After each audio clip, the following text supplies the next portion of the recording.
இந்தியாவில் E20 petrol அவசியமா? அவசியமில்லையா? என்னை பொறுத்த வரைக்கும் இந்தியாவில் எத்தனால் கலந்த பெட்ரோல் பார்த்தீங்கன்னா, தற்சமயம் தேவையில்லை, அவசியம் இல்லைன்னு தான் சொல்லுவேன். ஓகேவா?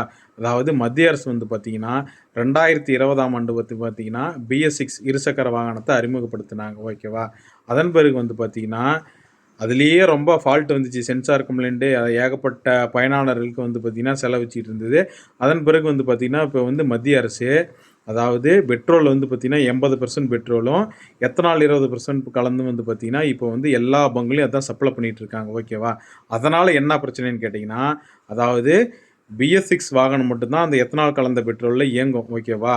அதாவது அதுக்கு தகுந்த மாதிரி கம்பெனிஸ்லாம் மேனுஃபேக்சரிங் பண்ணுறாங்க. சரிங்களா? ஆனால் 2020க்கு முன்னாடி 2019 வந்துச்சுங்க பார்த்தீங்களா, BS4 வாகனங்கள், இருசக்கர வாகனங்கள், அதெல்லாம் 100% பார்த்தீங்கன்னா பெட்ரோலில் மட்டும்தான் இயங்கும். எத்தனால் கலந்த பெட்ரோலில் இயங்காது. அப்படி இப்போ நம்ம எத்தனால் கலந்த பெட்ரோலில் அதை பெட்ரோலில் ஊற்றி ஓட்டுனோம்னா கட்டாயமாக பார்த்தீங்கன்னா அந்த பயனாளர்களுக்கு இருசக்கர வாகன ஓட்டிகள் பார்த்தீங்கன்னா மிகப்பெரிய ஒரு செலவு விற்கிது. அதாவது ரூ. 1 ரூ. 2 இல்லை, 1000 2000 இல்லை, 5000 20,000 வரைக்கும் இன்ஜின் வேலை வரைக்கும் வைக்கிது. ஏன்னா அந்த எத்தனாலுங்கிறது ஒரு லிக்விட் மாதிரி தான். ஓகேங்களா? அது போய் பெட்ரோலில் கலக்கும்போது அந்த வால்வுலாம் பல்ஜாகி பெண்டாகி இன்ஜின் கம்ப்ரஷன் லாஸ் ஆகி பார்த்தீங்கன்னா இன்ஜின் சீஸ் ஆகிறது, இன்ஜின் ஸ்டார்ட் ஆகாமல் போகிறது, வழியில் நிற்கிறது, இது போன்ற பல பிரச்சனைகள் வருது. ஏன்னா பல வாடிக்கையாளர்லாம் பார்த்தீங்கன்னா ரொம்ப சிரமப்பட்டுக்கிட்டு இருக்காங்க. வழியில் நிற்கிறாங்க, பிரேக் டவுன் ஆகுது, ஏகப்பட்ட பிரச்சனை சந்திச்சிட்டு இருக்காங்க. அதே சமயம் இந்த எத்தனால் கலந்த பெட்ரோலில் BS6 வாகனத்துக்கு போட்டாலுமே 1 முதல் 6% வரைக்கும் பார்த்தீங்கன்னா மைலேஜ் ட்ராப் ஆகுது.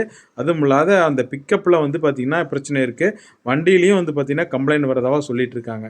ஆகையால் பார்த்தீங்கன்னா எத்தனால் பெட்ரோல் கொண்டாடுறதை பற்றி நான் குறை சொல்லலை. ஆனால் பார்த்தீங்கன்னா எப்போ கொண்டாடணும்னா இந்த எத்தனால் கலந்த பெட்ரோலை இப்போ BS6 2020 ஆரம்பித்தாங்களா, 2020னா ஒரு 2019 BS4 வாங்கியிருப்பாங்கல்ல, அவங்க என்ன பண்ணணும், அந்த வண்டிக்கு ஆயுட்காலம் என்ன 5 வருஷம். அப்படின்னா 2019, 29, 2024 தான் பார்த்தீங்கன்னா அவங்க என்ன பண்ணணும், BS6 பெட்ரோலை எத்தனால் கலந்த பெட்ரோலை அறிமுகப்படுத்தணும்.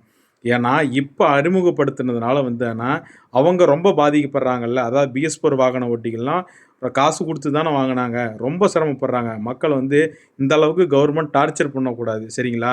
அதனால் பார்த்தீங்கன்னா இந்த எத்தனால் கலந்த பெட்ரோலை மத்திய அரசு 2024 அறிமுகப்படுத்தியிருக்கணும். ஆனால் என்ன காரணம்னு தெரியல, இப்போயே அறிமுகப்படுத்திக்கிட்டு மக்களை பார்த்தீங்கன்னா ரொம்ப டார்ச்சர் பண்ணிகிட்டு இருக்காங்க. சரிங்களா? அப்படி இல்லைன்னா பார்த்தீங்கன்னா, அதாவது பெட்ரோல் பங்கில் ஆப்ஷன் கொடுத்துருக்கணும். ஒரு பம்பில் பார்த்தீங்கன்னா E20 பெட்ரோல், இன்னொரு பம்பில் பார்த்தீங்கன்னா 100% பெட்ரோல் கொடுத்துருக்கணும். ஆப்ஷன் கொடுக்காம கவர்மெண்ட் அரசு இந்த மாதிரி மக்களை பார்த்தீங்கன்னா அராஜகம் பண்ணுறது எந்த விதத்தில் நியாயம் இல்லை. அதாவது பெட்ரோல் பங்கில் 2 விதமான பெட்ரோல்களும் இருக்கணும். அப்படி இருக்கும் பட்சத்தில் தான் பார்த்தீங்கன்னா முறையாக வாகன ஓட்டிகள் எந்த ஒரு சிரமமும் இல்லாத பெட்ரோல் அடித்து ஓட்டுவாங்க. அதாவது BS4க்கு 100% பெட்ரோலில் மட்டும் ஓட்டுவாங்க, BS6க்கு எத்தனால் கலந்த பெட்ரோல் ஓட்டுவாங்க. 2 ஆப்ஷன் கொடுத்துருக்கணும். ஆனால் தற்சமயம் ஒரே ஒரு ஆப்ஷன் தான், E20 பெட்ரோல் மட்டும் தான் அனைத்து பங்குகளையும் கிடைக்கிது. இது எந்த விதத்தில் நியாயம்னு சொல்லி தெரியல. அதனால் பார்த்தீங்கன்னா மத்திய அரசு உரிய நடவடிக்கை எடுக்கணும் அப்படின்னு சொல்லி அனைத்து பெட்ரோல் பங்குகளையும் 100% பெட்ரோலையும் ஒரு பம்பில் கொடுக்கணும்.